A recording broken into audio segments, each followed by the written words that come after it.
राधे राधे। आज ब्रज भूमि के अंदर शेरगढ़ की धरती पर हिंदुस्तान की महान शख्सियत सरदार पटेल की जयंती का जो आयोजन आप लोग कर रहे हो, मैं समस्त आयोजक टीम एवं आप जो लोग इतनी देर से यहाँ बैठे हैं, मेरे पितातुल्य बुजुर्गों, युवा साथियों, और यहाँ जो रागनी गा रहे थे सरागना जी, जो बहुत अच्छे अपने शब्दों में सभी अतिथियों का सम्मान कर रहे थे, और यूपी, एमपी, हरियाणा, राजस्थान तमाम प्रदेशों से इस मंच की शोभा बढ़ा रहे अतिथिगण, मंच पर विराजमान राजस्थान सरकार के पूर्व मंत्री जवाहर बेगम जी, नरपत जी, नरेंद्र चेयरमैन जी, संजय वाकर साहब, योगेश पवार साहब, लक्ष्मण प्रधान साहब, नानकचंद पहलवान साहब, मोहन भड़ाना जी, और समस्त सिर्फ मुझे बार बार बुलाता रहता है। मैं कई बार यहाँ प्रोग्रामों में आया हूँ, मैनेजर साहब हैं, इनका बहुत प्यार मुझे मिलता रहता है। आप सबका दिल की गहराइयों से गुर्जर प्रतिहार प्रहलाद खटाड़ा की ओर से बारंबार प्रणाम करता हूँ, नमन करता हूँ। गुर्जर प्रतिहार वंशजों, बहुत देरों से आप लोग भाषण सुन रहे हो और कई वर्षों से आप इन नेताओं के भाषण सुनते आ रहे हो। मेरे से पूर्व वक्ता शायद आपके एमएलए साहब होंगे, उन्होंने कहा है कि अगर इस देश का भाईचारा अगर खत्म किया तो नेताओं ने किया। इसमें कोई अतिशयोक्ति नहीं है, लेकिन आज हम जिसकी जयंती मना रहे, हमें गर्व होना चाहिए कि हम उसने वंश में जन्म लिया जिसने पूरे देश की रियासतों को एक करके सरदार पटेल में आज आप लोग मना रहे हैं। इससे पहले आप लोगों को शुरुआत यहां से करनी चाहिए। आप गुर्जर गुर्जर नाम के साथ लगाते तो हो, लेकिन इससे पहले इतिहास पढ़ करके नाम के साथ गुर्जर प्रतिहार लगाना शुरू कर दीजिए। आपके इतिहास को कोई दबाने की, किसी को लड़ने की या किसी को उसके ऊपर उंगली उठाने की जरूरत नहीं पड़ेगी। मैं मेरे युवा साथियों आपसे कहना चाहता हूं, हमारा इतिहास तो इतना पुराना है। अगर गुर्जर के आगे से, अगर सम्राट मीर भोज के नाम के आगे से आप गुर्जर हटा के या गुर्जर प्रतिहार शब्द हटा करके मीर भोज को कोई और नहीं बना सकते। वो गुर्जर प्रतिहार मीर भोज सम्राट, हिंदू सम्राट है और रहेंगे। ये सरकारें तो थी जिन्होंने इस समाज को, गुर्जर कोई समाज नहीं था साथियों, गुर्जर कोई जाति नहीं, गुर्जर एक संस्कृति है। इस गुर्जर संस्कृति से हजारों जातियां बनी, हजारों जातियां बनी। मैं आपको उदाहरण दे देता हूं। आज आपके उत्तर प्रदेश के मुख्यमंत्री योगी जी है। अगर जब इतिहास 100 साल बाद देखा जाएगा, कौन कहेगा योगी जी कौन थे? कहीं कहीं वो लोग बदल जाते हैं, स्थिति परिस्थितियों के वक्त बदल जाते हैं। अगर इस पूरे विश्व के अंदर एक गुर्जर शब्द ऐसा है जो हिंदू, मुस्लिम, सिख, ईसाई सभी धर्मों को जोड़ता, सभी जातियों को जोड़ता, भाईचारे का पैगाम देता है, तो गुर्जर शब्द देता है। जहां तक हमारे इतिहास को दबाया जाएगा, और अगर इतिहास दबाया जाता है तो इतिहासकारों के द्वारा दबाया जाता है। काश जब हम इतिहास बना रहे थे, जब मुगलों को यहां से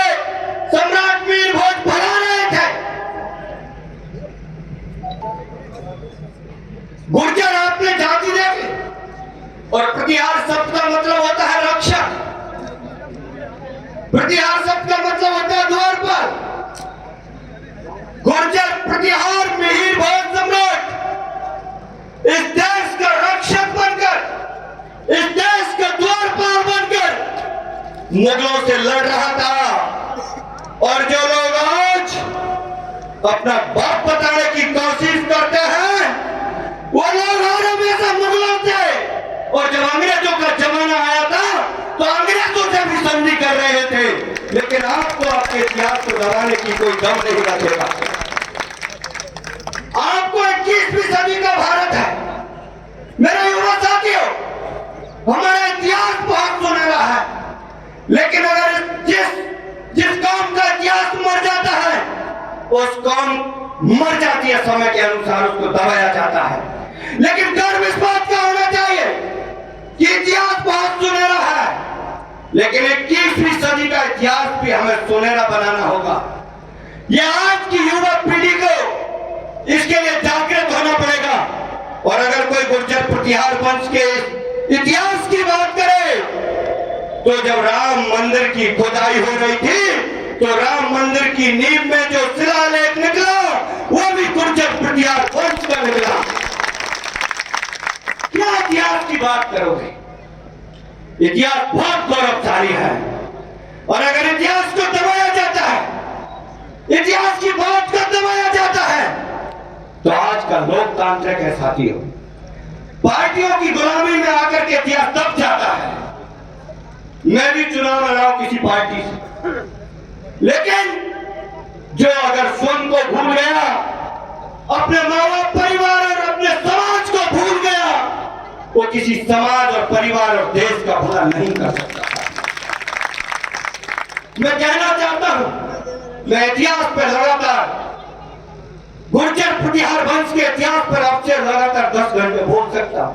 और अगर किसी की मां ने दूध पिया है, मैं कहता हूं कि खुली डिबेट कर लीजिए हिंदुस्तान के चैनलों पर, लेकिन ये चैनल वाले भी इस पर बहस करने वाले नहीं हैं, क्योंकि उनको पता है कि अगर गुर्जर प्रतिहार वंश पर बहस हो गई तो सबका डीएनए पता चल जाएगा कि कौन किसका पूत है।